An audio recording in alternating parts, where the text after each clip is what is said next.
I'm excited for this video. You could tell because of the squeaky bed. Okay. No, so this video actually started off as a completely different thing. Instead of talking about the origin of devil fruits, I was originally only going to talk about the Gamu Gamu no Mi. Because you guys know that theory that Roger had the Gamu Gamu no Mi before Luffy. I'm not a fan of that theory very much. I made a whole video debunking that. But that got me thinking, like, okay, well, I don't think Roger had the Gamu Gamu no Mi before Luffy did, but that raises the question, like, who did have it? The same abilities as the main character, you think that might be a plot point at some place in the series. And maybe it might be. Maybe Oda might incorporate that. Maybe they might write into a descendant of the person that was the previous user of the Gamu Gamu no Mi. And he's like, oh yes, my great-grandfather had the same stretching powers that you had, Luffy. Maybe something like that. I don't know. And it could have been a very long time ago, because Shanks' crew found the Gamu Gamu no Mi on a pirate ship they raided. But keep in mind, you know, like, someone could have had the Gamu Gamu no Mi like 100 years ago, and then they could have died, and the fruit could have gotten reincarnated on some random island in the middle of a jungle that nobody would find, and then finally a pirate crew landed there and discovered it like a century after the last person died. So it doesn't mean that, like, oh, the previous user of the Gamu Gamu no Mi had to be, like, directly before Luffy. That's not how it works. But that got me thinking, like, okay, well, what about, like, the user before that?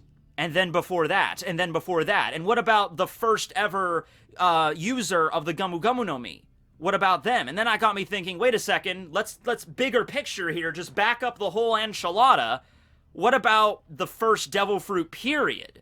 You know, did devil fruits, there had to be a point in the story where devil fruits were created, right?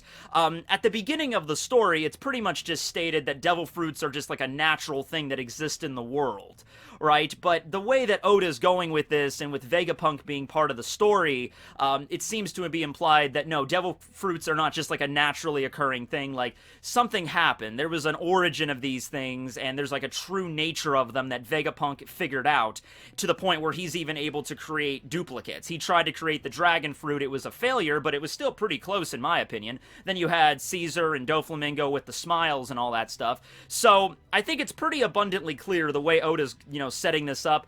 Devil fruits, at some point in the past, they didn't exist, and then something happened, and then boom, they did.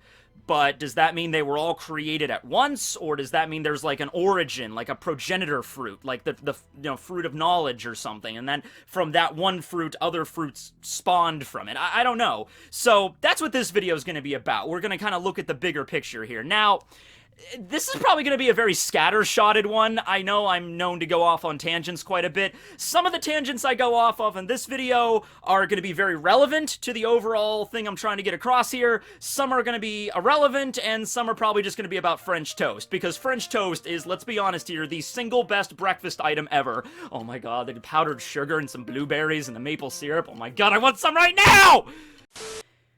Going back to the Void Century, I had a theory that, like, alright, the world government obviously does not want people to remember what happened during the Void Century, right? That's the whole reason they struck it from the record. They took out O'Hara, they burned all the books, got rid of everything that was talking about the Void Century. Okay.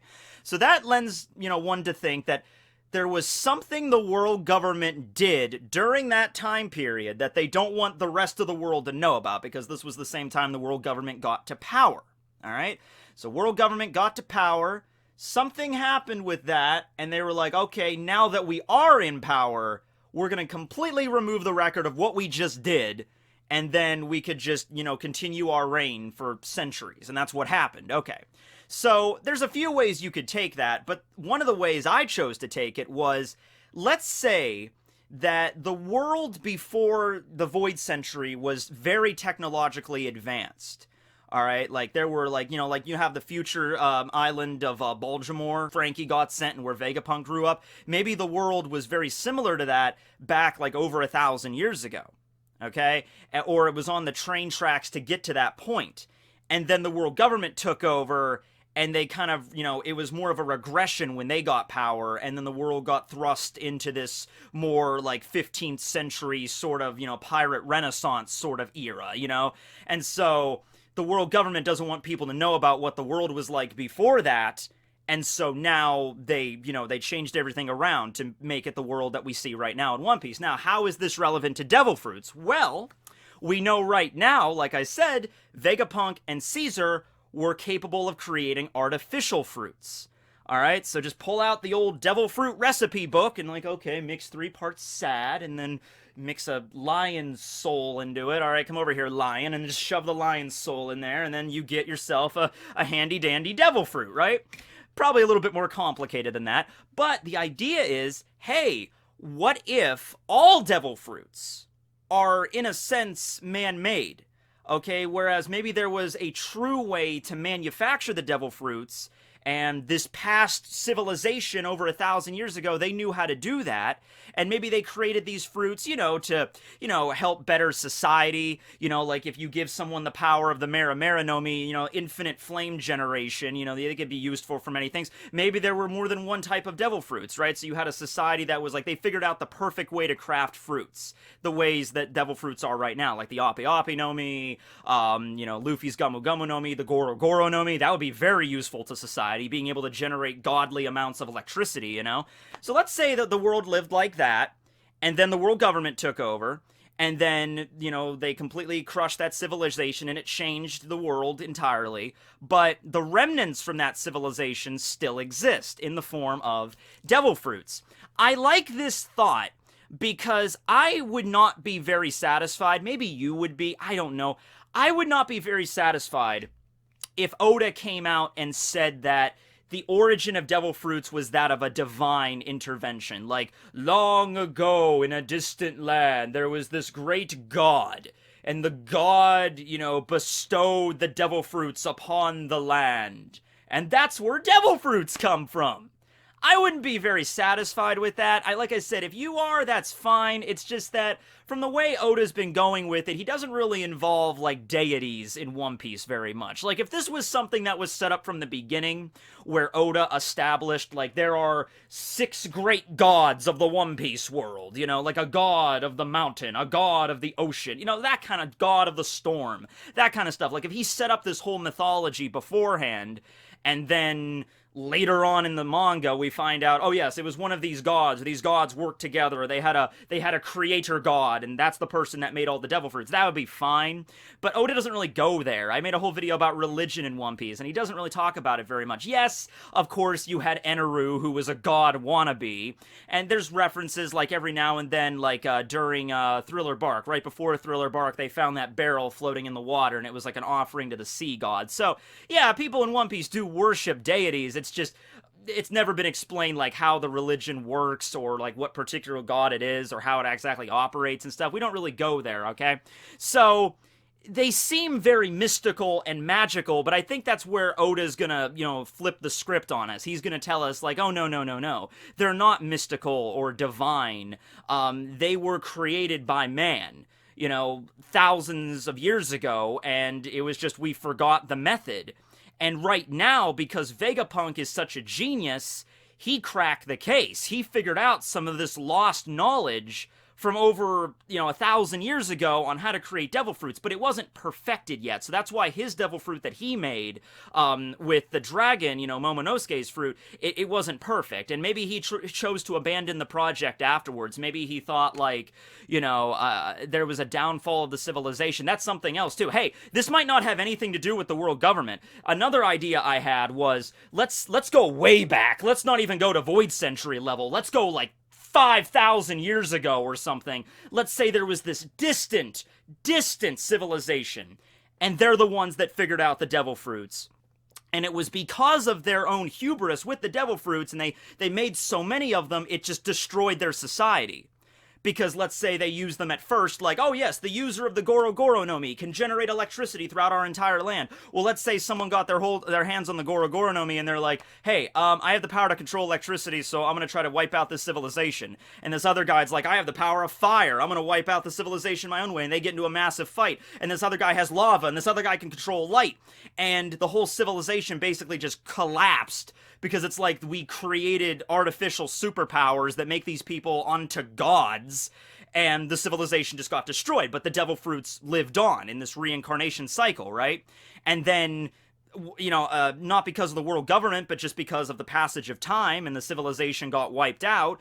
Everyone forgot about the origins of devil fruits. They forgot they were man-made, and give it a few thousand years, and everyone just assumed, like, oh yes, these are magical, rare, divine, fruits that you eat them and you get bestowed upon the powers of the Almighty or something like that. Makes sense to me, right? If someone didn't know the origin of it and you came across a devil fruit and you bit into it and all of a sudden you could summon earthquakes at just a snap of your fingers, you would probably assume that this was something given to you by a higher power, you know what I mean? So that was another way of looking at it. And then maybe Vegapunk and all of his research and his access, because he's working for the government, so the government has access to information that most of the world doesn't, he stumbled upon this ancient civilization, and he's like, whoa, okay, this is weird. Maybe it has a connection to the moon. And he's like, and he figured out, like, all right, I'm going to create my own devil fruits. But then he stopped because he's like, no, because if I keep doing this isn't good. Because I'm going to follow the same path these people did. If I could just, pull a lever and generate devil fruits off an assembly line, then the government's going to obviously want them to have, they're going to give them all the Marines and everything. And then they might have strengthen their ironclad rule on the earth. And that's just not good. And the whole reason Caesar was able to do it was probably because of Vegapunk's research. Because that's what Caesar does. Caesar kind of piggybacks off of Vegapunk all the time, right? So Vegapunk did some research into making artificial fruits. He made one. It was a failure. He decided, I'm just going to scrap the project, and then Caesar picked up his notes and then went through his lab and figured out everything. Hell, you know what? People smack talk Caesar because he is a douche nozzle. He kidnapped children, but at the same time, he's still smart. He's still a scientist. You know what I mean? So Caesar might have even been aware of this risk. He might have been like, okay, you ever wonder why there's no artificial devil fruits that are Logia or Paramecia? They're always zone. Caesar might have been aware of that. He might have been like, okay, yeah, I can't just be generating, like, artificial Logias at the drop of a hat. That could really just destroy the world if people were just able to get their hands on those things. Alright? He could have lied about it to Doflamingo and to Kaido. He could have lied and said, like, I can create artificial devil fruits, but I can only create zones. Maybe he chose zone because it's like, alright, Logias can turn into elements, we can't have that. Paramecia, if I tell them I can make artificial Paramecia, then at that point, they're going to be asking me for a bunch of weird powers, and maybe I can't do that. So zones, though. Zones seem like the lowest risk factor out of all of these, because it just turns you into animals.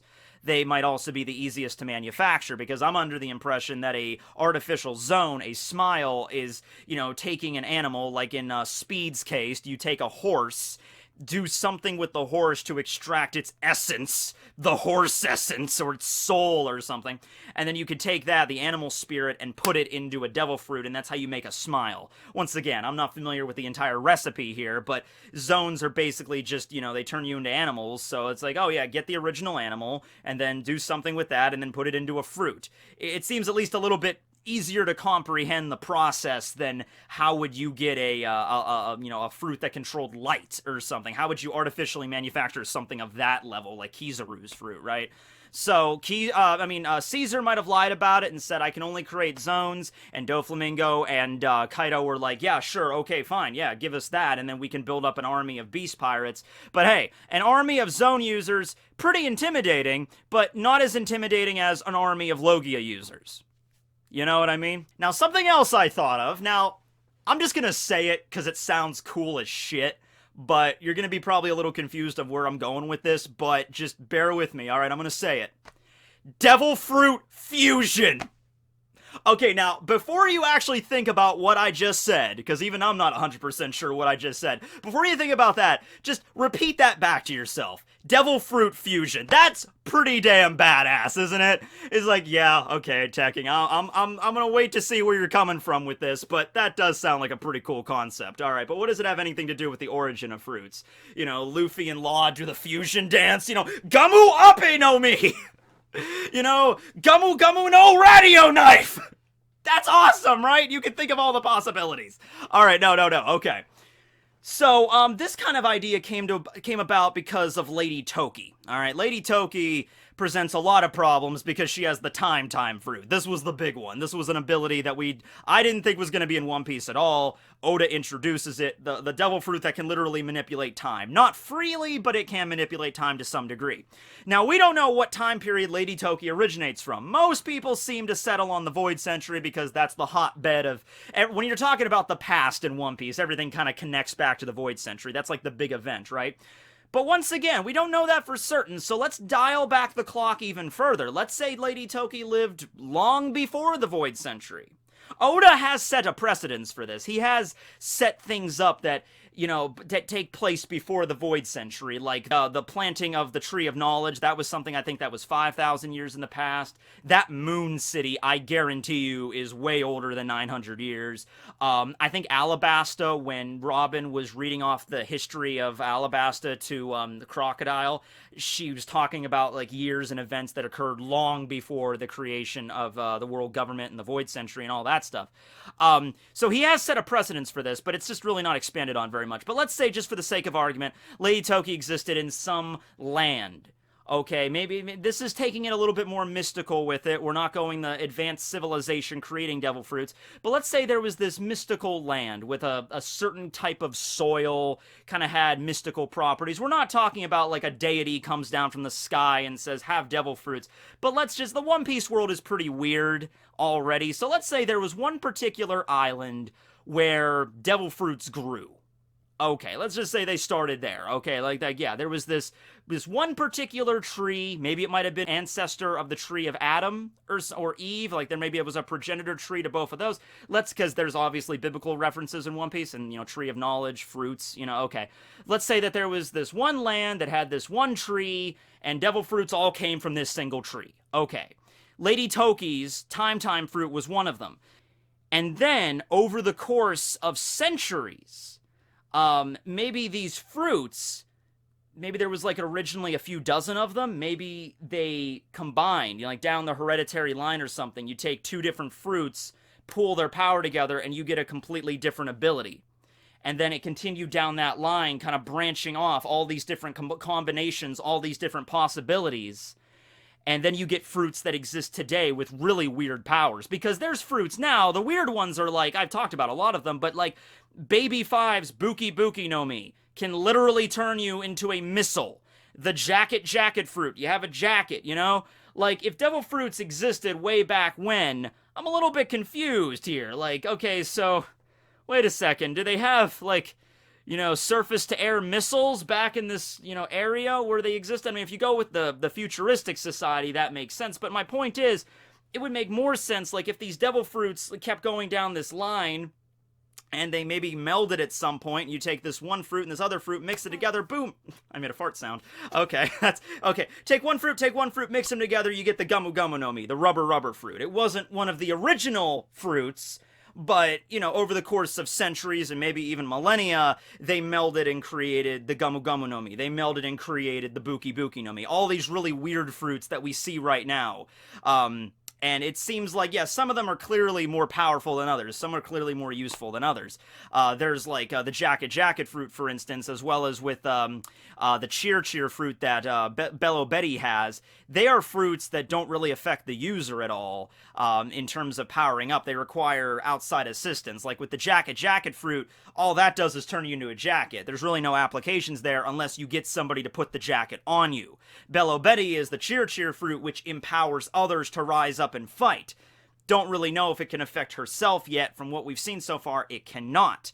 Alright, so yeah, maybe start off with some of the more, like all the elemental fruits, maybe, like the magma fruit, the fire fruit, the light fruit, the time fruit, which time's not an element, but, in video game terms it kind of is, in anime terms. Because there's way more paramecia fruits than Logia. There's only I think 12 or 13 Logias we've seen so far in the series, if that.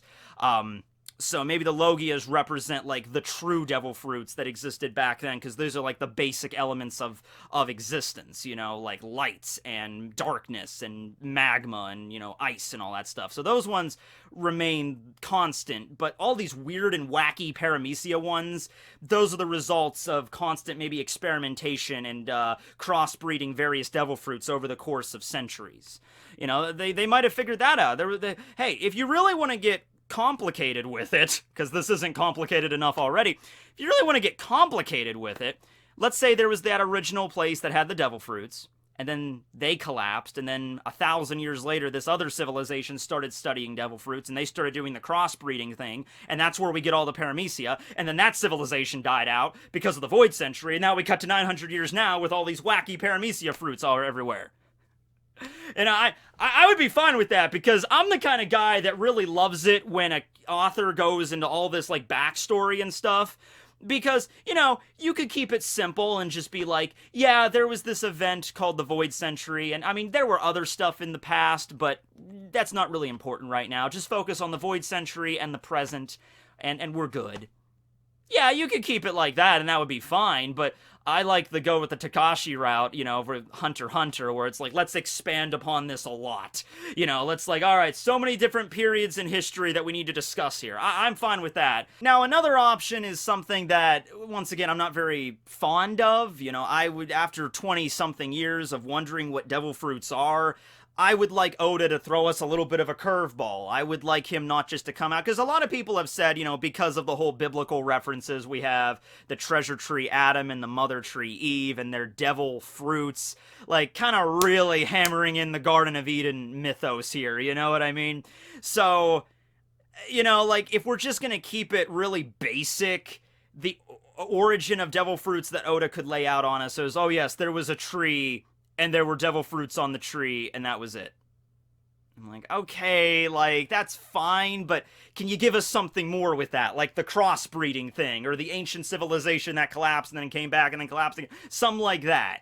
I would really like the curveball, okay? But, you know, after 20 years, Oda has probably put a lot of thought into this. I hope so. You know, that would actually be very much of a burden on Oda's part. I can't even begin to imagine that. He's built up the mystery of devil fruits for so long.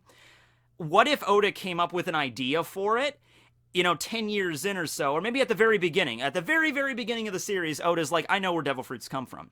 But then, like, after 10 years of writing the manga, maybe he's like, ooh, I have another idea. Maybe I should change it up a bit. And then another 10 years later, he's like, oh man, maybe I should change that too.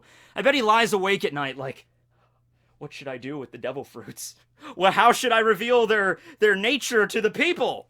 Because it's the internet age now. No matter, I mean, I guarantee you, if you look at all the different theories out there of devil fruits, which are abundant to say the least, I guarantee at least one of them is going to get close to the ballpark, you know what I mean? It's going to get close to center field, where it's going to be like, alright, yeah, that's basically it. Now, I don't think Oda would change the result based on that, like he's like, Oda's reading like the One Piece subreddit or Oro Jackson one day, and he's like, oh man, they discovered what I was gonna do. Okay, well, I guess I have to change everything around, I have to pull a complete 180. I don't think Oda would do that.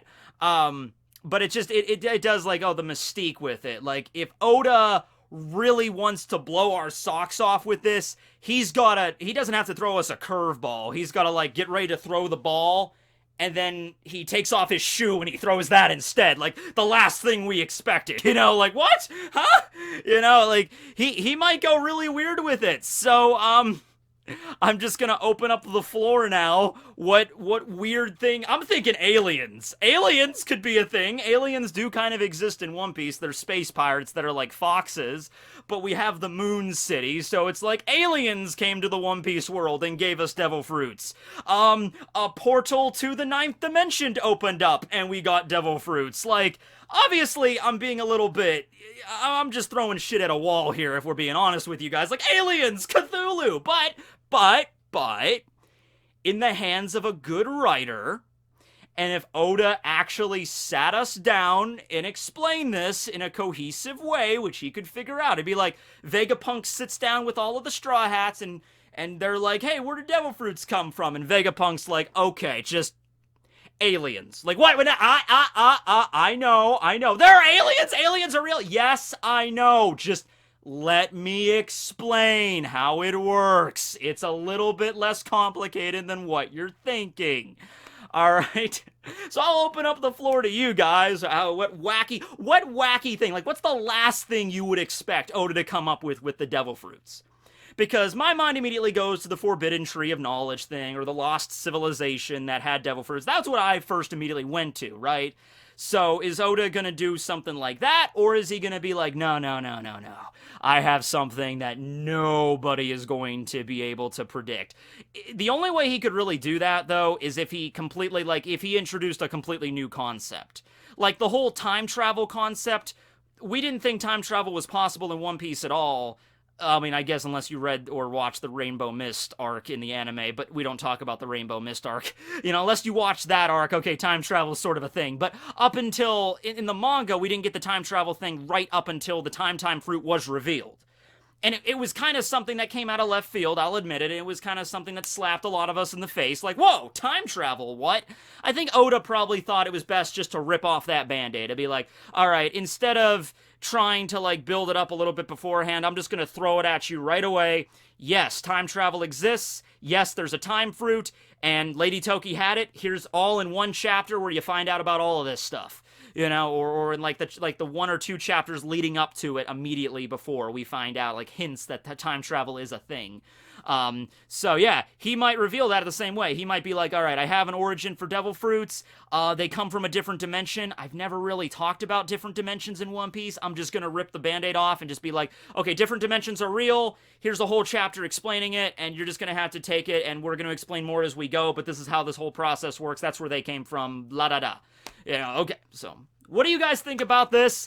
Sorry if this video was very scattershotted. I might still do the Gumu Gumu no video, because, you know, not like the previous Gumu Gumu no user would have been somebody that we would have heard of, but, like, the impact of the story that might hold. You know, like what the meaning behind it might be. Like, if Luffy ever meets a direct descendant of someone that had his same power, maybe there's, like, something like a journal the person kept or something. Like, you know, this was how I used my powers, or maybe it was someone that awakened the Gumu Gumu no Mi. Luffy runs into someone that's related to them, and he's like, oh yes, my ancestor discovered the true power of your devil fruit. Do you want me to tell you how to, like, the secret behind awakening? Because how do you awaken a fruit? That's something that's also a big mystery. Like, how exactly do you do it? Do you just use your fruit a lot, and then eventually it just clicks and you figure it out? Or is there something special you gotta do? Some kind of ritual, something very unique you have to do with your fruit? Do you have to go inside yourself and fight against a giant version of a fox? You know, like, okay, I'm getting a little bit Naruto into it. It's not gonna be something like that, but there might be something special you gotta do. Because in a situation like that, you'd think that's, you know, like Crocodile. I don't think Crocodile had an awakening. Because when you have an awakened Logia, it seems like you're able to permanently alter the landscape around you. And I know what you might be thinking about that. Well, Crocodile could do that. He could summon up sandstorms and stuff. Like, no. What I'm talking about is, like, you know, Crocodile should have, if he was, like, an awakened Logia, he should have been able to, like, cover the entire island in a sandstorm if he wanted to, just kind of like that. Because we've seen that, and, like, permanently alter it like a constant sandstorm. Or he could go to an island and make it a permanent desert. Alabasta was already a desert. That's why he set up shop there. That's one of the, well, Pluton, but that's another reason, is he actually had the powers of sand while in the sand country, so there. So I don't think Crocodile was an awakened one. Aokiji and Akainu certainly were, because the layout of Punk Hazard permanently got altered because of them. Raijin Island was most likely a awakened user of the Goro Goro no Mi. So, yeah, if Crocodile ever awakens a fruit and he goes to an island that's full of lush greenery, and then he literally warps it into a desert, then yeah, alright, he's awakened. But beyond that, I wouldn't say he is. Alright, so now we're really getting off topic. This is a whole other video, Awakenings, which I did a video about that, but it's been a while. It's also been a while since I did just a general video about, like, origins of devil fruits. This was actually one of the very first videos I ever did on One Piece. I did a one on the One Piece, the treasure. That was the first theory video I ever did on the series, and then after that I did one on the devil fruits. But it's been a good 2 years since I've talked about that. So thanks everybody for watching, and hope you enjoyed. Let me know your wacky thoughts on where devil fruits come from below. Tekking101 signing art. Signing art. This is a work of art right here. It's a work of